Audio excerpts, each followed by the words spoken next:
النقد مهم ويساعد الكاتب أو الفنان أو الشاعر أنه يعني يساعدها أنه يصير أفضل في كتابة الشعر أو كتابة الرواية وإلى آخره.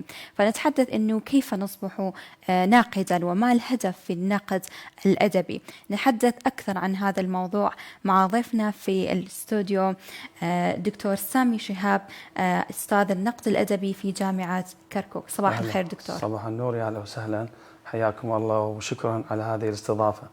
شكرا دكتور. أول شيء خلينا نعرف يعني شنو هو النقد؟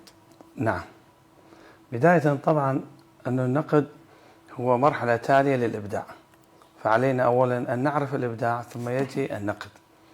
لدينا في النقد 3 أنواع من الخطابات. الخطاب الأول هو الخطاب الأدبي، ثم الخطاب الثاني هو الخطاب النقدي، والخطاب الثالث هو الخطاب أو يسميه نقد النقد. الخطاب الأدبي هو الذي يكتبه المبدع الذي ينشطر على شطرين هما الشعر والنثر.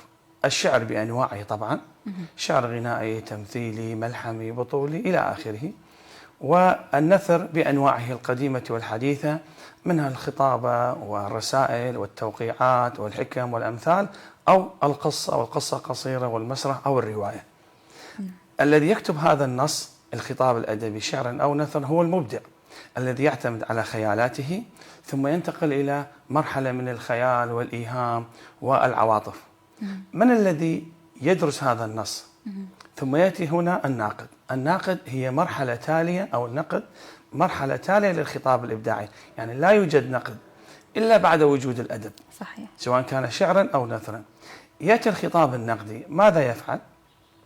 يقرأ هذه النصوص شعرية أو نثرية ويبدأ بتفصيلاتها حتى يصل إلى مرحلة من الفهم القريب يوصله إلى المتلقي أو القارئ.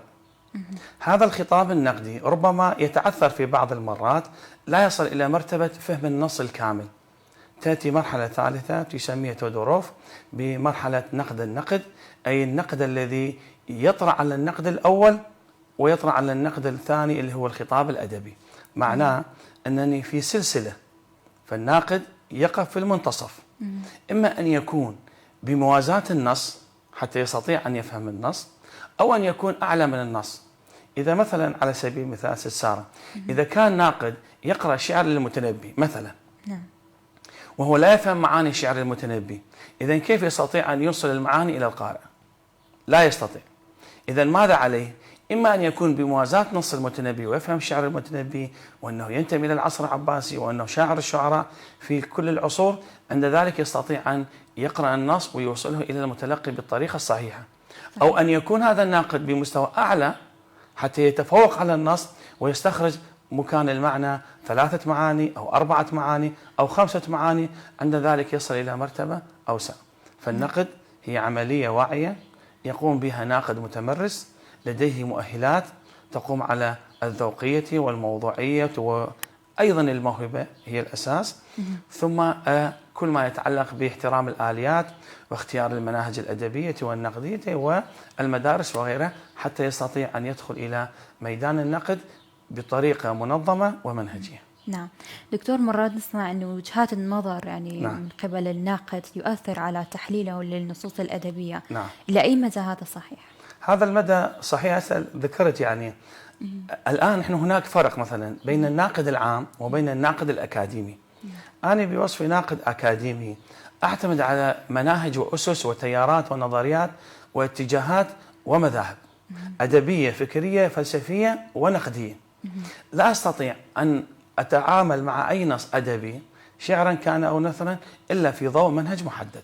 يعني مثلا إذا أعطاني واحد مثلا رواية أو قصة قال اقرأ لي إياها، قريتها وجدت أنه أفكارها تتقارب مع السيميائية من خلال علم العلامات، فأنا مباشرة أقرأ الرواية في ضوء المنهج السيميائي، فعلي أن أعرف ما هي العلامة وما هي شروط العلامة حتى أقدر أدرس هذه الرواية في ضوء المنهج السيميائي.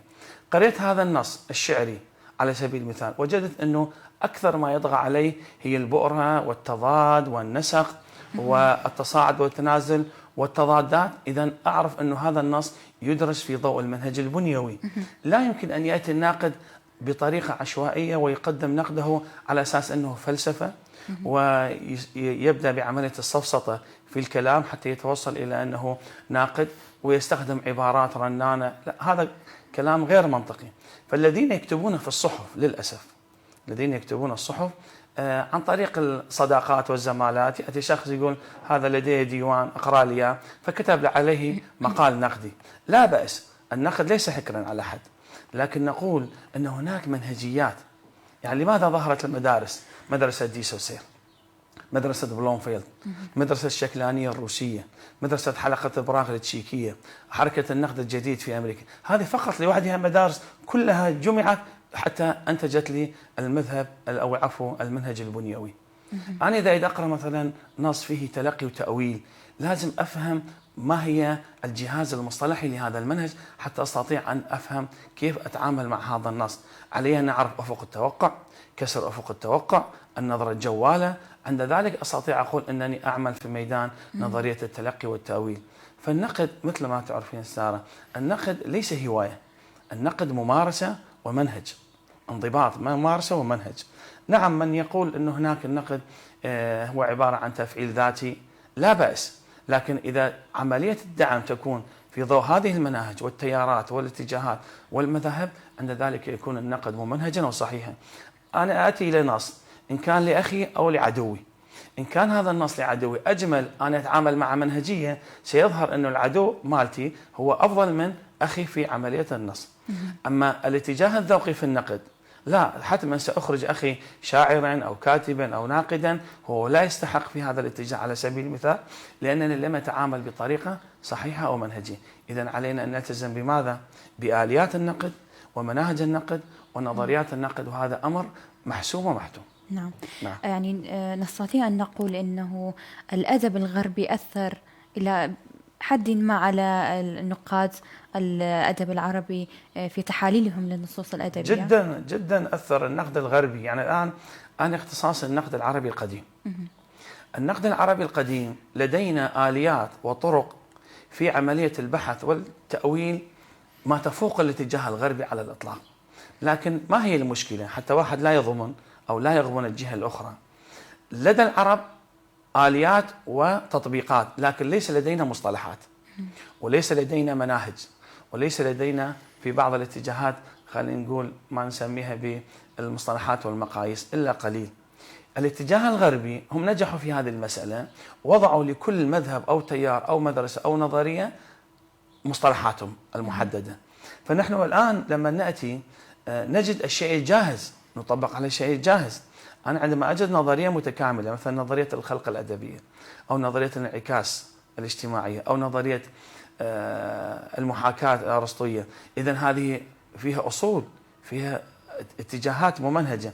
فحتما أنا كاتجاه عربي آخذ من الغرب ما يناسبني حتى أبدأ بعملية القراءة الصحيحة، لأن المصطلحات هم وضعوها. أما مدى عملية التأثير في الاتجاه النقد العربي ولا سيما في النقد الحديث اتجاه هائل جدا. يعني مثلا عبد السلام المسدي لديه كتاب، هو تونسي، ناقد ووزير تونسي، يذكر أنه في كتاب الحداثة وفي كتاب المباحث التأسيسية أن النقد العربي تأثر تأثرا كبيرا بالنقد الغربي، وصل إلى حد الانبهار. ما هي حد الانبهار؟ أنك حتى لو كانت هناك عيوب تتغاضين عنها وتقولين أنه غربي. وهذا ما فعله الناقد المصري مصطفى ناصف عندما ألف 3 كتب منهجية دقيقة. أراد أن يؤسس لنظرية نقدية عربية تظاهر النظريات النقدية الغربية. يعني لماذا في الغرب كل 10 أعوام تظهر لي نظرية أو منهج أو مذهب أو تيار أو اتجاه أو مدرسة، إحنا ما يظهر عندنا؟ فألف 3 كتب هي المرايا المحدبة والمرايا المقعرة والخروج من التيه. ما هي المرايا المحدبة وما هي المرايا المقعرة؟ باختصار أنه يقول أن هؤلاء الغربيين النقاد مثل خلينا نقول رولان بارت، يقول هذا رولان بارت وأمثاله في كل 5 أعوام يجدد نفسه على منهج آخر ويعارض المنهج السابق.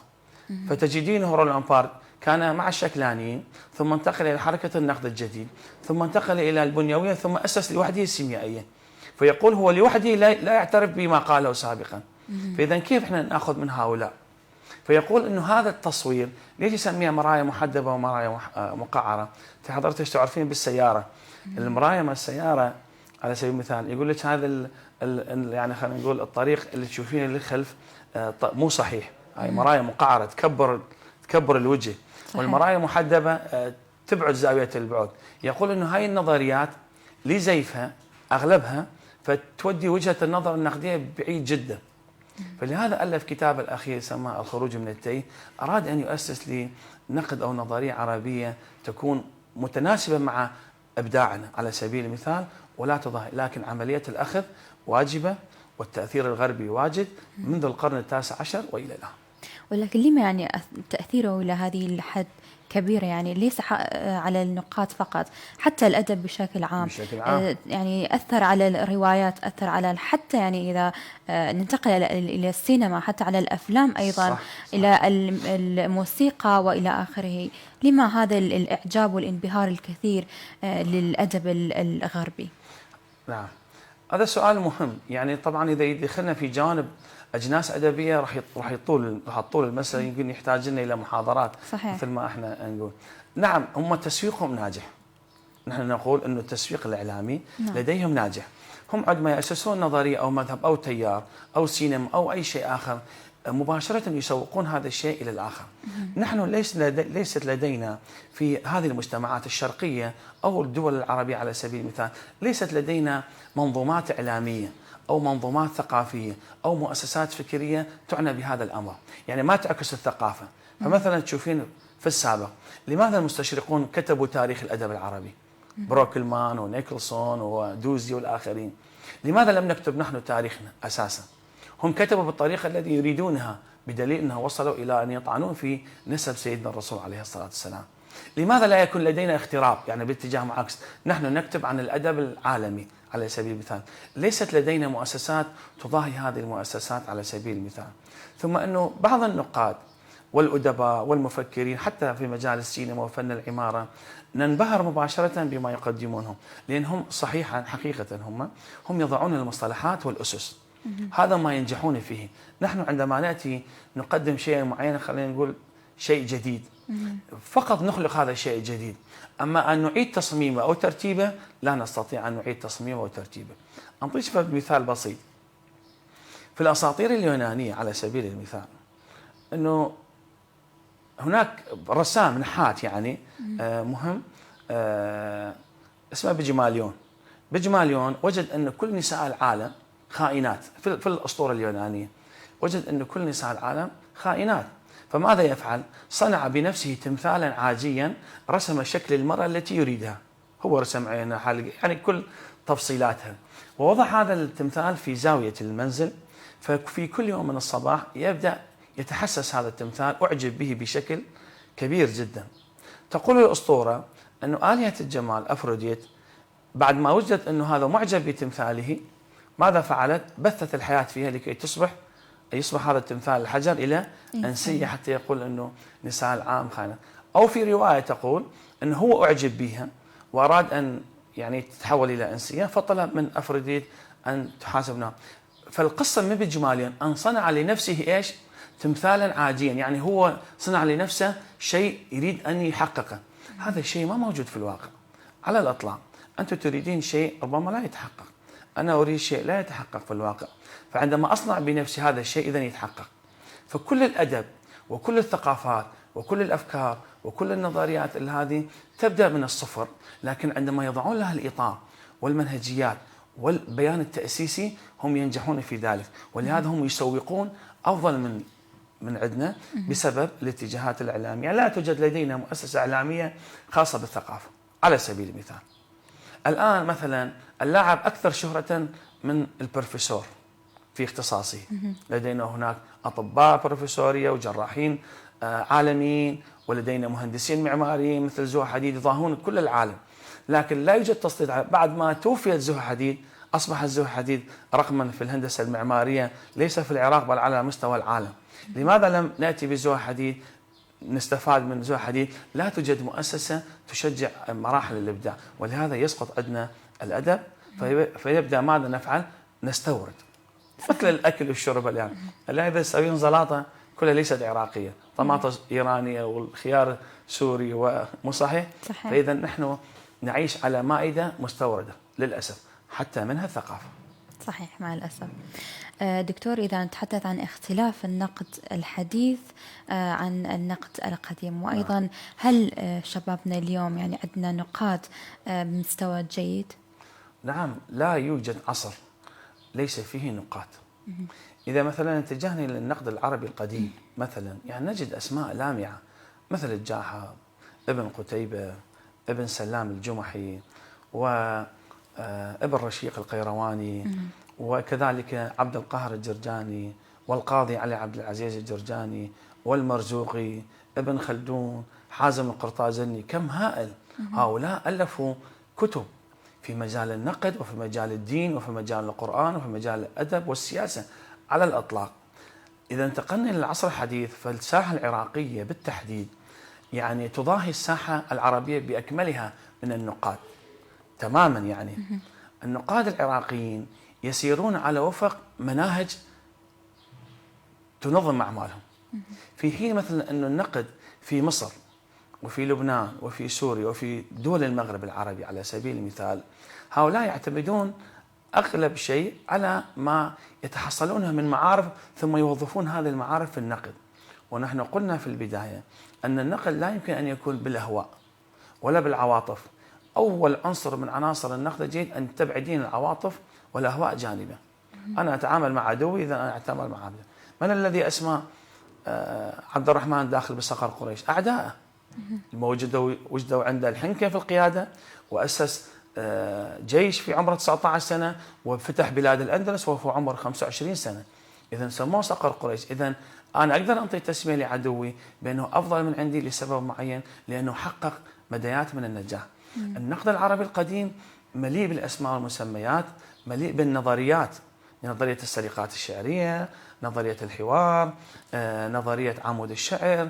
كل هذه النظريات كانت بوادر للنقد العربي، النقد الحديث. يعني الآن أنطيش فد مثال بسيط جدا.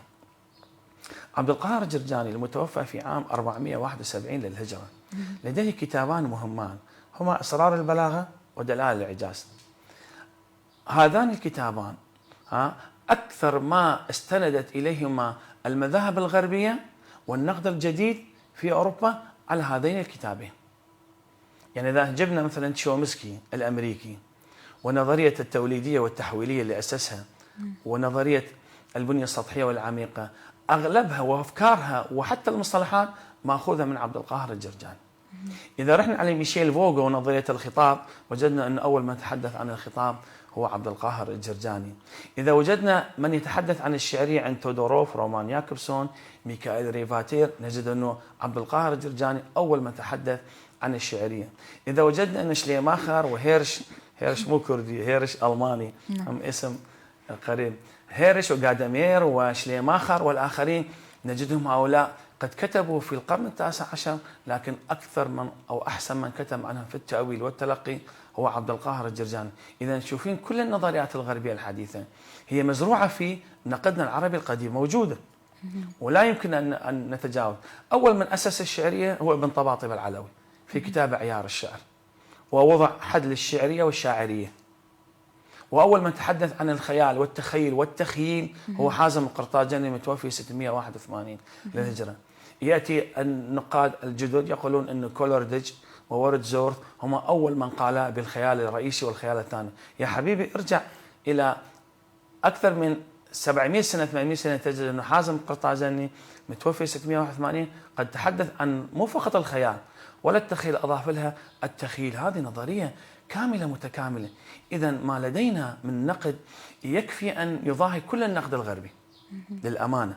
لكن أرجع وأقول أنه ليس لدينا مصطلحات، وهذا السبب في ضعفنا، وليس لدينا ماذا منظومة إعلامية تسوق ما يكتبه المبدعون العراقيون والمبدعون العرب والمبدعون الكرد. يعني مثلا عندكم محي الدين زنقنة، شاعر وكاتب كردي، تحسين قرمياني روائي معروف، ورسائل ماجستير والأطاريح كتبت عنه الكثير، مسوق على مستوى العراق. لكن على مستوى الدول الأخرى أو ترجمة كتاباتها لا، ليس لدينا منظومة إعلامية حتى تقدم هؤلاء الكتاب حتى يصلون إلى المستوى. هم ماذا يفعلون؟ يسوقون. تسويق. مثل ما حضرتك إذا عندك بضاعة، إذا عندك قدرة بالتسويق بالبيجات أو بالإعلام أو تسوين إعلان تلفزيوني، إذا عملك ينجح. إذا ما تسوقين عملك للأسف يفشل. صحيح. هذا النقد. صحيح. دكتور، حضرتك يعني كناقد كيف ترى الشعراء اللي يستخدمون كلمات أجنبية؟ هذا يسمى في اللغة العربية لا بأس، يسمى التقريض. يعني إذا وضع المفردة تتناسب مع العاطفة في النص أو تتناسب مع الصورة الشعرية والخيال، إذا لا بأس، هي مفردة تتناسب. حضرتك تعرفين الآن لما نترجم الأغنية من أي لغة أخرى يفقد معناها. صحيح. لماذا تفقد معناها؟ مو تفقد معناها بالأصل في اللغة الأم، تفقد معناها في الترجمة. الترجمة سيئة للأسف، الترجمة حرفية، ولهذا لا أحد من العلماء قبل بأن يترجم القرآن الكريم، لأن المعاني ستصل إلى الاتجاه الآخر في وصف القرآن الكريم باتجاه آخر. تمام؟ فمثلا طه حسين على سبيل المثال في سوء الترجمة الذي في سوء الترجمة ذكر طه حسين أنه ترجم قصة القدر لفولتير. هو كاتب فرنسي، وهذا الكاتب الفرنسي كتب عن البطل زديج اللي هو بطل من بابل. يعني تصوري هو فرنسي ويكتب عن البطل في بابل. طه حسين كتب في المقدمة: إنني قرأت القصة ل10 مرات وأريد أن أقرأها مرة ثانية. فأنا تعجبت، قلت يجوز ربما طه حسين يبالغ. فعندما أخذت القصة أنا وكنت طالب في جامعة الموصل بالسنة 99، كنت طالب بالصف الثالث، قلت خلي أخذ الرواية وأرجع بالطريق. قبل ما أكو سيارات، أكو هاي الريم، فتتأخر 3 ساعات الطريق. فأنا إلى الآن أتذكر أنه بديت بقراءة الرواية من بداية جامعة الموصل وما حسيت نفسي إلا بداية سيطرة كركوك، من كثر الجمال بها وكثر الأسلوب اللي قرب العاطفة منها. هو أكيد لو نرجع إلى القصة الأصلية لقصة فولتير ما نجدها بهذه الطريقة اللي كتبها، لأن الكثير تفقد منها. فأنت عندما تضيفين مثلا تقولين أن تستخدم مفردات I love you على سبيل المثال في مثلا كلمة بديل عن كلمة أحبك، هذا ما أعتقد حلوة ولا صالحة. شوفوا الآن احنا في اللغة العربية يسموها لغة الاشتقاقات. إذا كان في اللغة الإنجليزية لدي مفردة واحدة للحب هي I love you، تجي الصبح يقول I love you، بالمساء يقول I love you، وفي كل وقت يقول I love you، صح؟ نحن نستطيع أن نتغزل بالفتاة بأكثر من طريقة: عيني، حياتي، حبيبتي، فديتك، قلبي، كبدي. شوفوا كم مفردة تتناسب مع مفردة الحب حتى تتجاوز مفردة الحب اللي أصبحت إيش؟ مفردة عامية، مفردة شعبية نعتبرها الآن.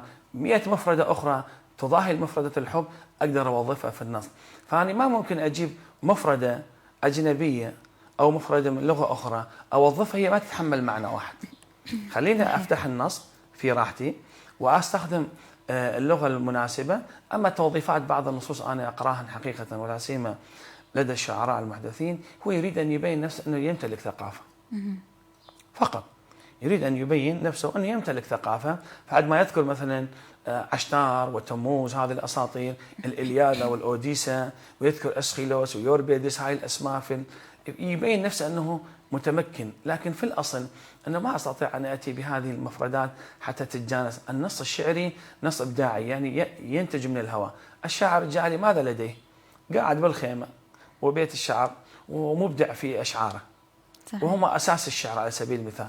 لا عندهم مدرسة ولا عندهم جامعة ولم يتعلم ما معنى الشعر. إذن كيف بنى شعره مثل امرؤ القيس: قفا نبكي من ذكرى حبيب ومنزلي بسقط اللوى بين الدخول فحوملي. كيف عرف امرؤ القيس أنه هذا على البحر الطويل اللي هو فعول المفاعيل فعول المفاعيل؟ ما كان يعرف.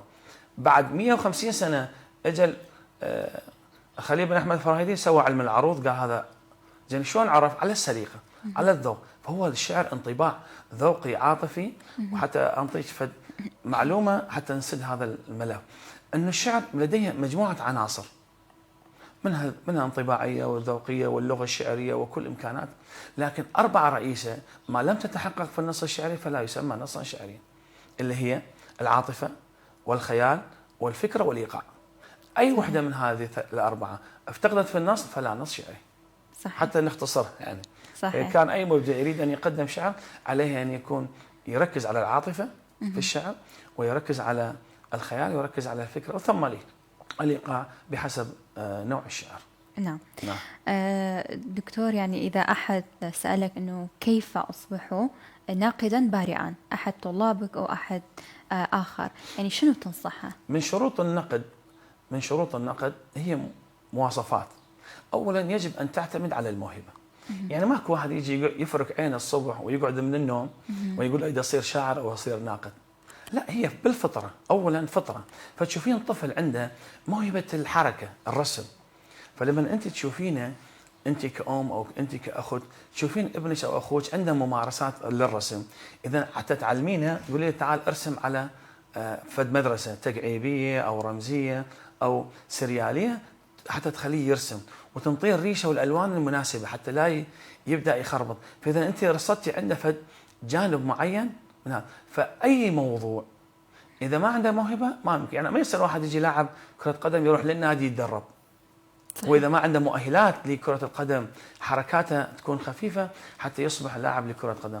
فأول عمل للناقد يجب أن يكون بالفطرة، يعني يميز الأشياء وينقدها بحسب رؤيته. ثم تأتي بالمرحلة الثانية، هي مرحلة التذوق. يجب أن يتذوق النص مثل ما يريد. ما ممكن أن أفرض عليك نص أو أمر معين وأنت ما تحبينه، إذا افتقد عملية النقد تماما عندك.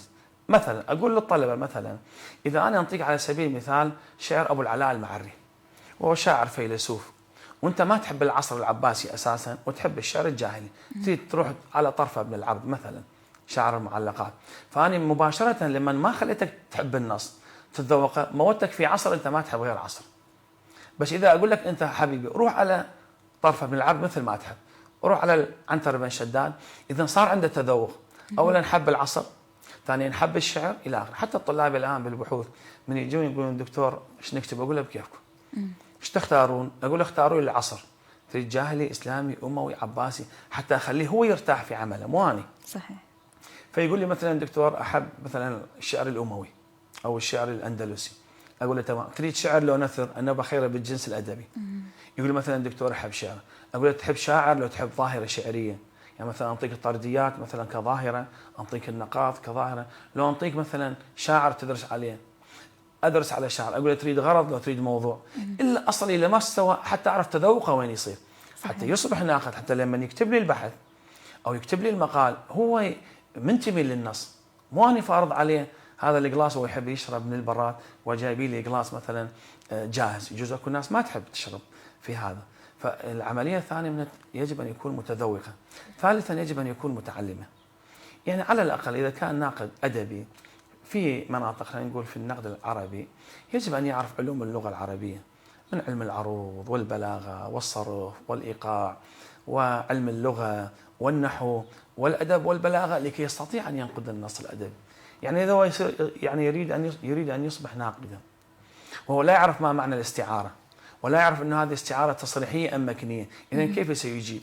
صحيح. إذا لا يعرف أن هذا التشبيه مرسل مؤكد مفصل مجمل هذه التقسيمات، أو تشبيه تمثيلي أو تشبيه ضمني، إذا هو ما يعرف هذه الأساسيات في البلاغة، إذا كيف يستطيع أن ينقد؟ صحيح. إذا جت مفردة هو تكرار لو جناس، التكرار هو تكرار المفردة في اللفظ والمعنى، أما الجناس هو تكرار المفردة لفظا باختلاف المعنى، لازم يفرق. فإذا لم يكن متعلما علوم المساعدة لعملية الأدب والنقد، حتى في الاتجاه الغربي هم لديهم علوم اللغة وعلوم الصرف، يجب أن يدرس علوم المتعلقة في النص حتى يصل إلى مستوى هذا الكلام. يعني أنا إذا أصير مصلح سيارات، يصير أنا الآن أروح أنزل أصلح سيارة ما أعرف، لا أمتلك أدواتي ولا أعرف مفردات السيارات، بل حتى أسماء المحرك ما أعرف ربما. صحيح. فإذا لازم أروح أمارس العمل، أعرف متعلقات العمل حتى أقدر أدخل إلى هذا الميدان إلى آخره. هذا الشيء ما يكفي ست سارة إذا كان عندي موهبة، وإذا كان عندي تذوق، أو إذا كان عندي علمية، يعني صار عندي علمية. شنو الفائدة إنه أنا كل عندي وما عندي ممارسة؟ تيجي عملية رابعة هي الممارسة والدربة. ما هي الممارسة؟ أنت اليوم تكتبين مقال، بعد 5 سنوات ما تكتبين مقال، أنت لست كاتبة. أنا كتبت اليوم قصة، بعد 2 كتبت قصة، إذا لست بقاص. صحيح. وكذلك بعض الشعراء لدينا الآن يكتب قصيدة بعد 6 أعوام يكتب قصيدة أخرى، هذا ليس شاعرا، هي ممارسة ودربة. اللاعب الآن يعني أطرقي باب أي لاعب، ميسي لاعب عالمي، مو رونالدو لاعب عالمي، تمام؟ صحيح. رونالدو عنده موهبة ولديه تعلم ولديه مهارة، إذا يحتاج الممارسة والدربة، تمام؟ إذا الآن خلينا رونالدو ما يلعب في شهرين وننزله مباشرة الملعب، ينطي أداء؟ أكيد لا. ما ممكن ما ينطي أداء. نبقيه في السنة بعيد عن الملاعب ونخليه يتمرن خلال يومين 3 وننزله الملعب، هل يجيد فن اللعب؟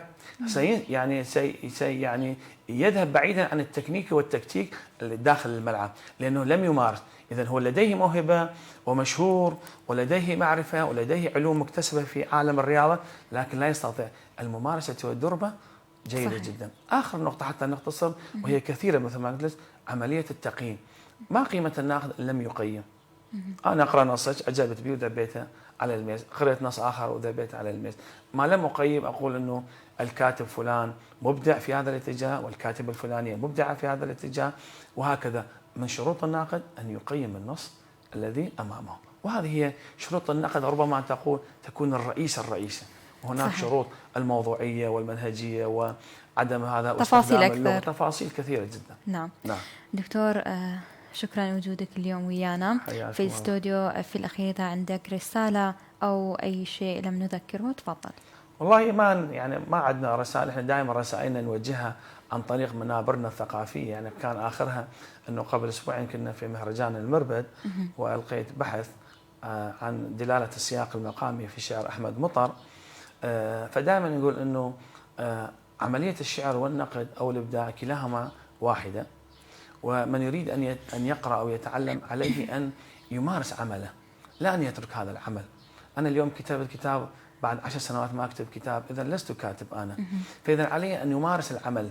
الان انا امتلكت كل الشروط اللي اهلتني ان اصبح دكتور على سبيل المثال، واعطوني شهاده، لكن هذا لا يكفي ان اصبح دكتور فقط، اتوقف الى مرحله لدينا استاذ مساعد ترقيه، لدينا استاذيه، وكلنا اخذناها بحمد الله، لكن ما بعد الاستاذيه ما هي عمليه التعلم المستمر.